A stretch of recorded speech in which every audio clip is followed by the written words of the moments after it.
Hi pilots and co-pilots, Brian here. I'm just heading out at Heathrow Airport, EGLL, and I just want to show you some changes I've discovered that somebody posted on explain.org for improvements to the lights.txt settings deep within Explain, which changed the way that lights present themselves, and it's made a huge difference to the look and feel of Explain at night. I do love flying Explain at night, but since I've done this it just looks even more amazing. So I'm just going to get out onto the runway and get going. We're in the Baron 58 here. There's also a slightly modded version that I found, but I'll do a separate video about that supposedly has a lot better handling in it. Must admit, it does fly differently.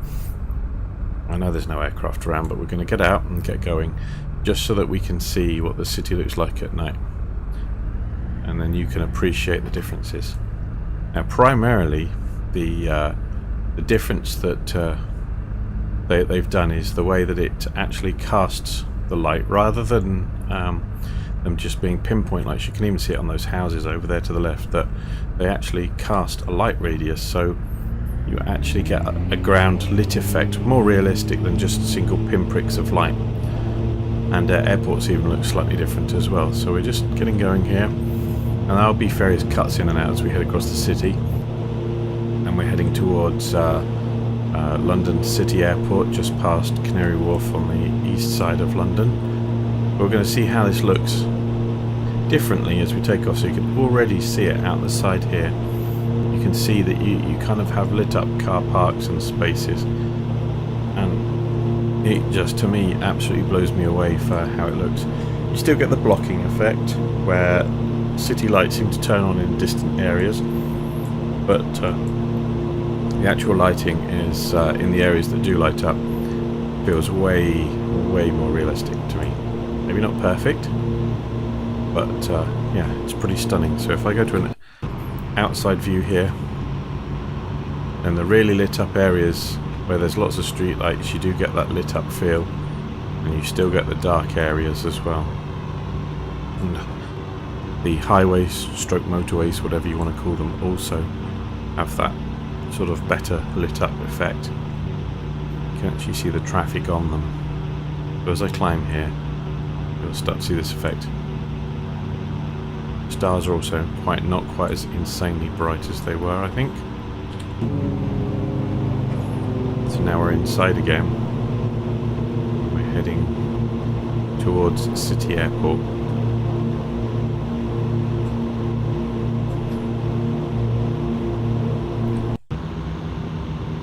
So let's compare it. I'm going to try and take a couple of shots, which I'll show you now, which show you similar sort of areas without the lighting, and then with the new lights.txt. Now I've added a link in the notes to where I got the lights.txt from. I discovered it on another great YouTube channel, which is On the Glide Slope. You know what? I'm flying along with my gear down. That's terrible. So on the glide slope, this guy has a home setup, 182 I think it is, in his basement, with screens and so on, and it looks brilliant. And yeah, he was raving about having discovered it, and it looked really good on a couple of flights that he showed. So I installed it, and I agree with him. I don't find any frame rate differences. I definitely seem to have a bit further visual lighting than I have before. It seems better for that. And all in all, it just gives a slightly better glow ground texture effect when you're flying at night. I do have ortho imagery on here, so this is ortho for XP underneath. So that probably does make a nice difference when it's lighting up the ground. You are still getting real ground textures coming through in the lighting. There we go. Here's London, and I feel that looks pretty good to me. That does remind me of night flights I've had, coming in on big jets where you look down at the city and you kind of get this mottled patching from the lights. I'm going to continue on my flight, and I'll cut in when I'm maybe over the centre of London, and then a little closer when I'm actually coming into land at City Airport, which you can just see in the distance there, so it's not going to be long. So I'm just over the top of central London right now. You can see some of the buildings down there. do we have down here? St Paul's Cathedral just there. Some of the financial district. And you've got the Tower of London there, HMS Belfast there. The Shard will be below me somewhere. Right underneath the plane right now. So you can see they've got this larger patch area. It might be slightly too bright. Oh, there's the Shard just going under me now. But at the same time, I think you'll agree, the city actually, you can see landmarks. You get the feel for the actual what's underneath.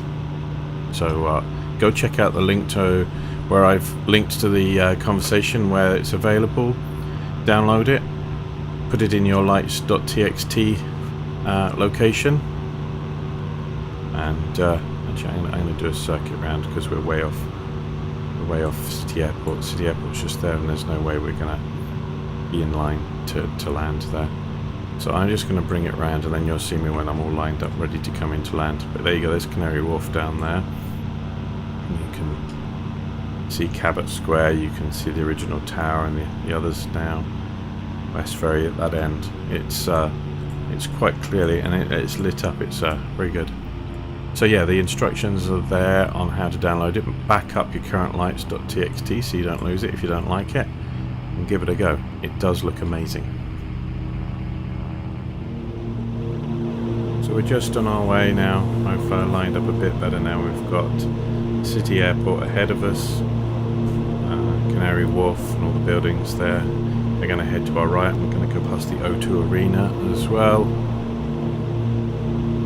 I'm actually pretty low. It's a much steeper descent than this into City. It's a non-standard kind of an approach, but I'm flying by hand anyway, so we're just slowly coming in. I'll actually be beside, looking in the windows of these buildings. I used to work in that building there. Kind of freaky watching aircraft come in to land right by you. There we are. So yeah, the Pappies say we're a little low. We've got the O2 Arena just down over, but not underneath us to the right hand side. I need to get my airspeed right down now. We've done a fast approach. I've drifted way off to the left. This is the, I can't remember what XL is it, something like that. Get my speed right down so I can bring the flaps down and then the gear down, and we're going to come into land. Ooh, there's something lit up there. See, again, it casts light, actually casts shadows, casts light into the plane. Okay. Whoa. This is not, I've never flown this aircraft at night before, this new version of the B-58, the mod. It's much more twitchy.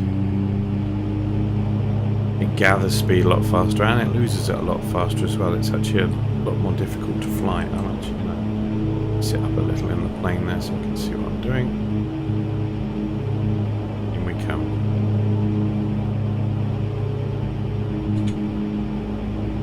We've got full flaps, gear is down.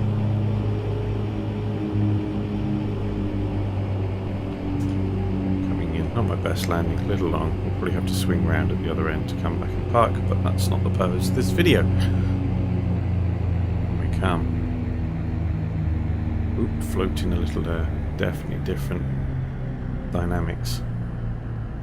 And oop. I'm not sure if that was a crash or a landing, but we're down.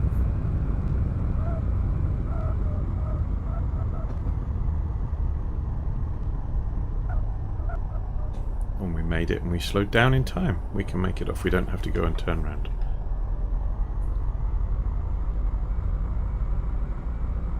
I'm going to go and find somewhere to park. So yeah, this video is just to show you the lighting. I hope you agree. It does seem to actually look pretty good. Like I said, it's not perfect, but I think it's definitely an improvement of what comes out of the box with X-Plane 11. So go find that link, go follow that link, download it, back up your lights.txt, put this in place, and get flying somewhere at night. Let me know what you think about it. Anyway, thanks for viewing. Subscribe if you like the sorts of videos I do. Like the video if you like this one. Leave me a comment if you've tried it. I want to know what your feedback is on it as well. So thanks for watching.